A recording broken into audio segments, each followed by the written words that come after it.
Ich habe 20 Tage in Mario Kart World gelebt. Und was in den Tagen für verrücktes, komisches und zum Teil auch gruseliges Zeug passiert ist, seht ihr jetzt.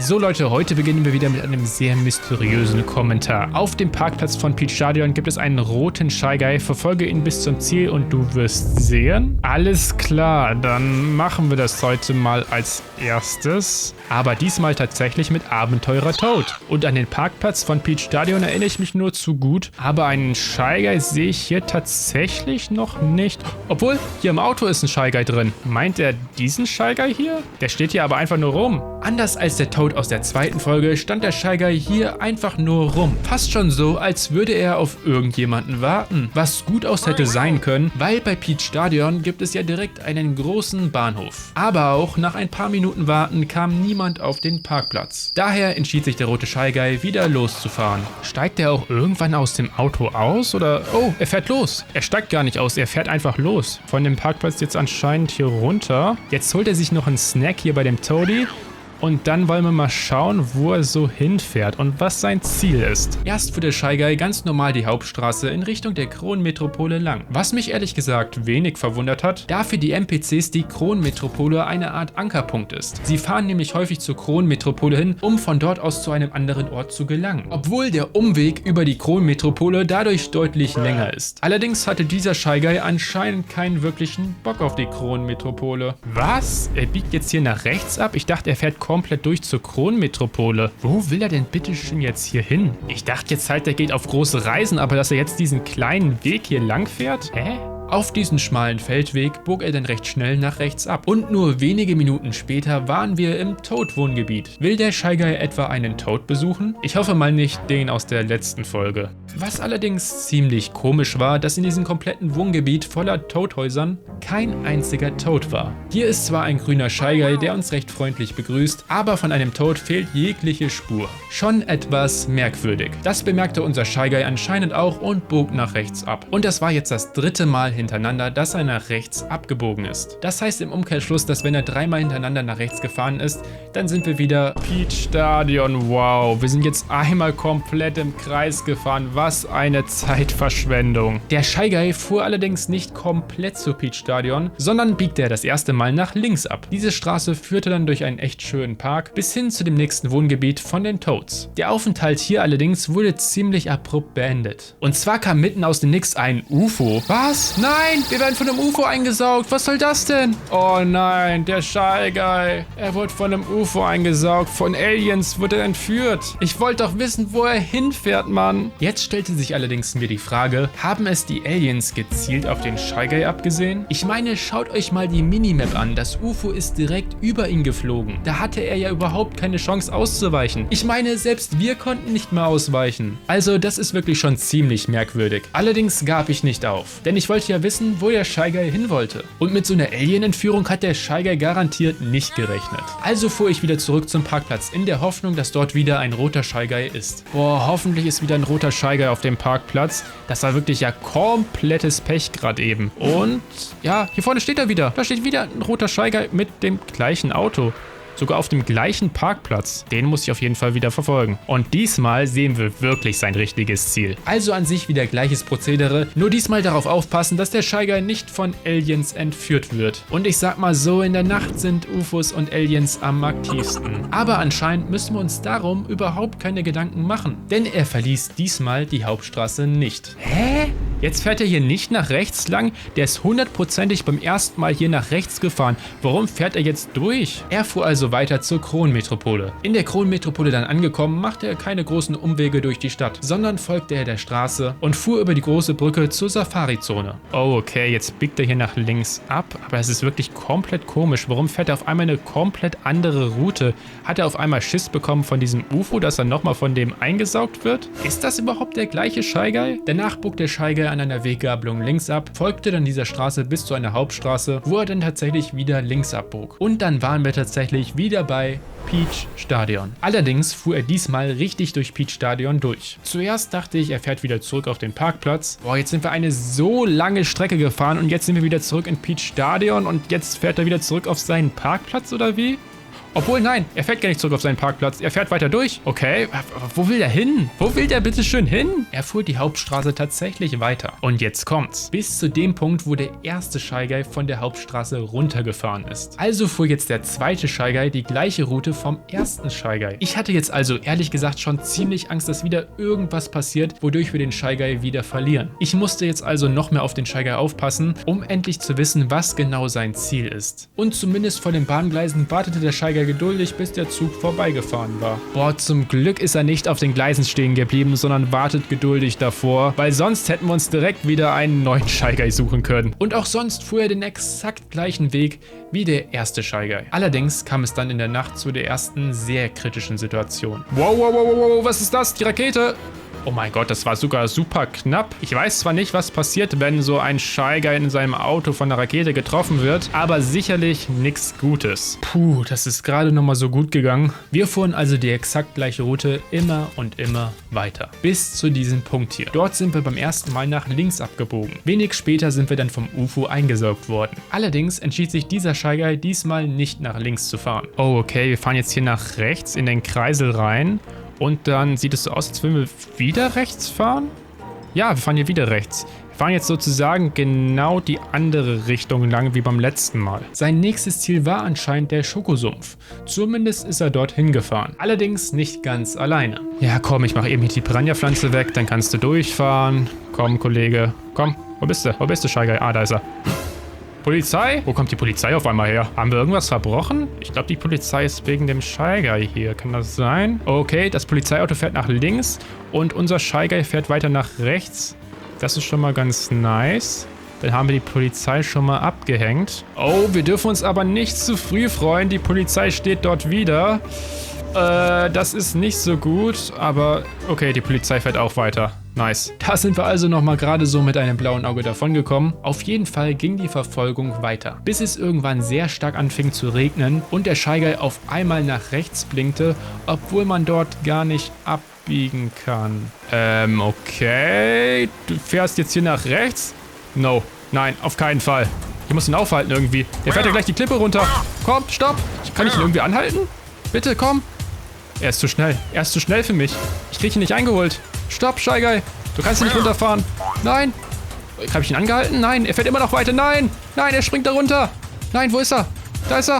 Nein, was? Was? Er ist weg? Das kann doch nicht wahr sein. Wir haben ihn wieder verloren. Also ich muss sagen, ich hatte überhaupt keinen Plan, was mit diesem Shy Guy los war. Bei der Sache mit dem UFO kann man ja irgendwie noch sagen, hat er Pech gehabt. Aber mit einem Auto eine so steile Klippe runterzufahren, da darf man echt nicht erwarten, dass man dort wieder unbeschadet landet. Was allerdings wiederum ziemlich komisch war, dass alle anderen Autofahrer, die dort runtergefahren sind, es wieder unbeschadet auf die Fahrbahn zurück geschafft haben. Also was zur Hölle ist mit diesem Shy Guy los? Der zieht ja wirklich das Pech magisch an. Aber alle guten Dinge sind ja bekanntlich 3. Also verfolgen wir den Shy Guy nochmal, in der Hoffnung, dass er diesmal nicht irgendeine Klippe runterfährt. Diesmal hatte er sogar ein leicht anderes Auto. Und bei der Route entschied er sich tatsächlich wieder für eine komplett andere. Er fuhr zwar wieder an der gleichen Stelle von der Hauptstraße runter und auch bei dem Schokosumpf war er wieder. Allerdings ist er dort nicht einmal im Kreis gefahren, sondern ist er weiter geradeaus gefahren. Was? Er fährt hier nicht nach rechts, sondern fährt weiter geradeaus? Er fährt wahrscheinlich wieder einen komplett anderen Weg. Ich kann es mir anders nicht erklären. Wie kann das bitte schön sein, dass die immer wieder unterschiedliche Wege fahren? Als er dann wieder aus dem Schokosumpf rauskam, fuhr er auf eine Hauptstraße zurück in der Nähe der Mario Bros. Piste. Oh, hier ist ganz schön viel Verkehr, muss ich sagen. Kommt der hier überhaupt durch? 2 hours later. Können wir auch irgendwann mal hier abbiegen? Wir stehen hier echt schon eine ganze Weile.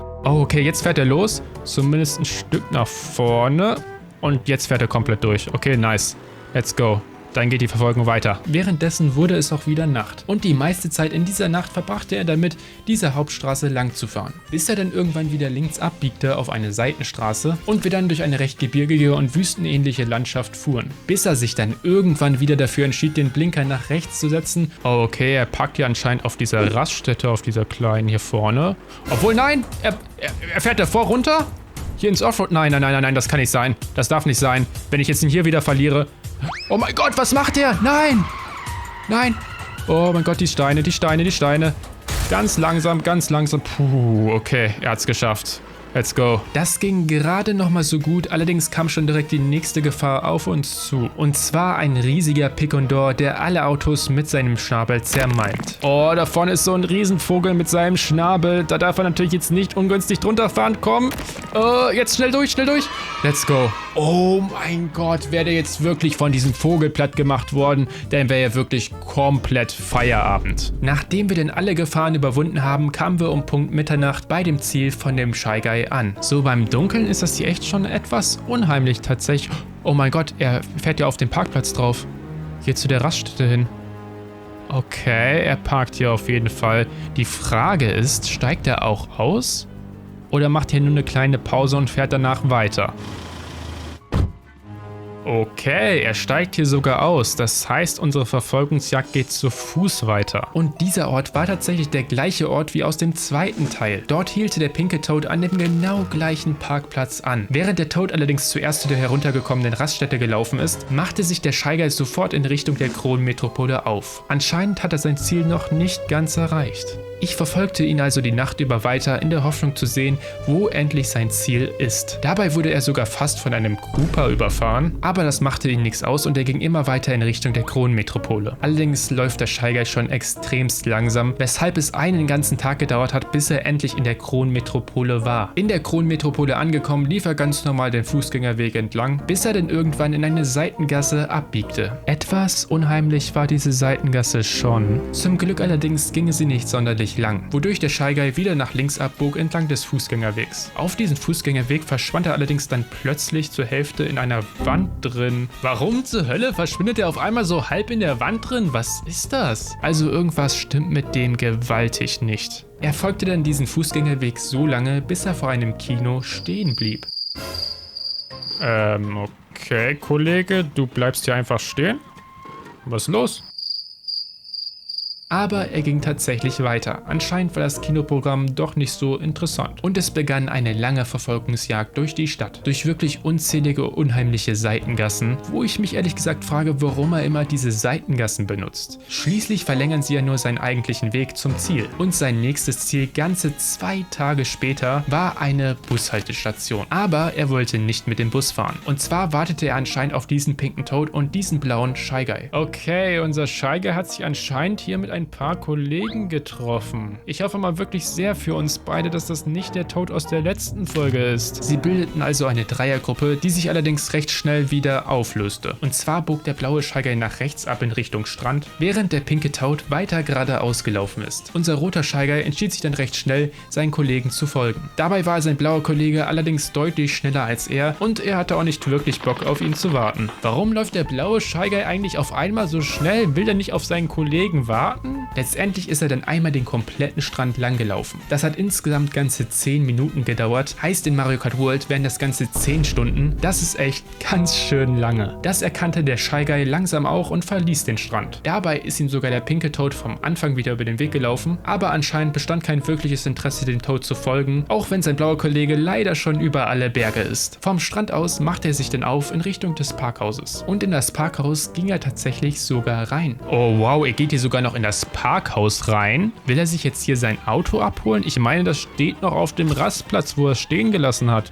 Zumindest, wenn es nicht geklaut wurde. Aber nein, anscheinend gehörte keins der Autos ihm. Zumindest hat er sich in kein einziges Auto reingesetzt. Was war allerdings dann sein Plan in diesem Parkhaus? Erst ging er einfach nur weiter durch das Parkhaus durch. Dort traf er einen gelben Yoshi, sowie standen dort auch 2 Snackautomaten. Wollte er sich also einfach nur mal ein paar Snacks holen? Kann gut sein, denn danach machte er sich wieder aus dem Parkhaus raus. Zumindest dachte ich das. Auf einmal blieb er nämlich einfach stehen. An sich nichts Ungewöhnliches, aber er blieb extremst lange stehen, was schon ziemlich gruselig war. Hat sich etwa das Spiel bzw. der Shy Guy aufgehangen? Ich glaube nicht, denn wenn man genau hinschaut, bewegt sich der Shy Guy immer noch ein bisschen. Das ist irgendwie sehr, sehr, sehr seltsam, oder meint ihr nicht? Da ich gerade ziemlich viel Zeit habe, fasse ich das Ganze mal ein bisschen zusammen. Unseren ersten Shy Guy haben wir durch ein UFO verloren, das nach circa einem Tag Tag. Unser zweiter Shy Guy ist eine Klippe runtergestürzt. Das Ganze hat schon wieder 5 Tage gedauert. Und diesen Shy Guy verfolgen wir einfach schon ganze 10 Tage und jetzt bleibt er einfach im Parkhaus stehen. Ich bin ja die ganze Zeit davon ausgegangen, dass der Shy Guy einfach nur extremst viel Pech hat. Allerdings, was ist, wenn wir diejenigen sind, die das Pech mitbringen? Ich meine, beim ersten Mal hat das UFO auch uns eingesaugt. Warum sollte das UFO es also nicht auf uns abgesehen haben? Kann doch wirklich ziemlich gut sein. Hätten wir also den Shy Guy nicht verfolgt, wäre er nicht mit uns zusammen in das UFO eingesaugt worden. Aber welche Situation noch viel krasser ist, ist die vom zweiten Shy Guy. Der ist ja diese riesen Klippe runtergefahren und an sich wollten wir ihn nur daran hindern, das zu tun. Allerdings, was ist, wenn wir durch diesen Sprung auf das Autodach von ihm ihn so aus der Spur gebracht haben, dass er schlussendlich gegen die Wand geknallt ist? Und beim dritten Mal hat er sich erhofft, durch ein anderes Auto nicht aufzufallen, was allerdings nicht wirklich geklappt hat, weshalb er uns bis zum Parkhaus gelockt hat. Dann wurde es auf einmal dunkel und eine komische Musik fing an zu spielen. Der Bildschirm wurde langsam wieder heller. Was ist denn da mit dem Shy Guy passiert? Geht's dir soweit noch ganz gut? Okay, das war jetzt ein bisschen übertrieben. Der Shy Guy hat uns nämlich nicht in irgendeinen Wald verschleppt, sondern ist er tatsächlich nach knapp 5 Minuten weitergegangen. Warum er allerdings so lange dort stehen geblieben ist, bleibt wohl ein Mysterium. Er verließ also endlich wieder das Parkhaus und machte sich auf zu einem Supermarkt. Der Parkplatz, by the way, vor dem Supermarkt ist bei den NPCs sehr beliebt, um in ein Auto einzusteigen. Besser gesagt, es zu klauen. Allerdings handelt es sich bei dem roten Shy Guy um einen sehr ehrlichen Shy Guy, weshalb er kein Auto klaute. Stattdessen lief er wieder sehr lange durch die komplette Stadt, bis er sich dann irgendwann wieder einer Gruppe anschließte, bestehend aus einem hellblauen Yoshi und einem grünen Toad. Diese liefen dann eine Weile zusammen durch die Stadt, bis irgendwann Folgendes passierte. Okay, anscheinend... Oh mein Gott, der hellblaue Yoshi ist darin verschwunden und der Shy Guy auch! Unser Shy Guy ist in einem... Was ist das überhaupt für ein Laden? Kann ich das hier sehen? Ein Hamburgerladen von Yoshi. Und der grüne Toad geht jetzt da auch rein? Anscheinend. Nee, er geht doch nicht rein, hä? Obwohl, nee, doch, jetzt geht er rein. Er hat nur Ewigkeiten gebraucht. Die anderen beiden sind irgendwie viel schneller reingegangen. Kann es vielleicht sein, dass dem hellblauen Yoshi der Laden vielleicht gehört und der Shy Guy ist dort ein Angestellter oder ein Koch vielleicht? Also hätten wir theoretisch gesehen den Shy Guy auf seinen Weg zur Arbeit begleitet, der wirklich ziemlich lange war. Puh, das waren 20 Tage in Mario Kart World. Hier kommt ihr noch zu den ersten beiden Teilen. Und wenn ihr Bock habt auf den nächsten bzw. auch finalen Teil, dann lasst gerne ein Like und auch ein Hype da. Dann gibt's den nämlich so schnell wie nur möglich, denn da wird noch einiges aufgeklärt. Und dann bleibt mir nur noch zu sagen, sehen wir uns im nächsten Video wieder und haut rein!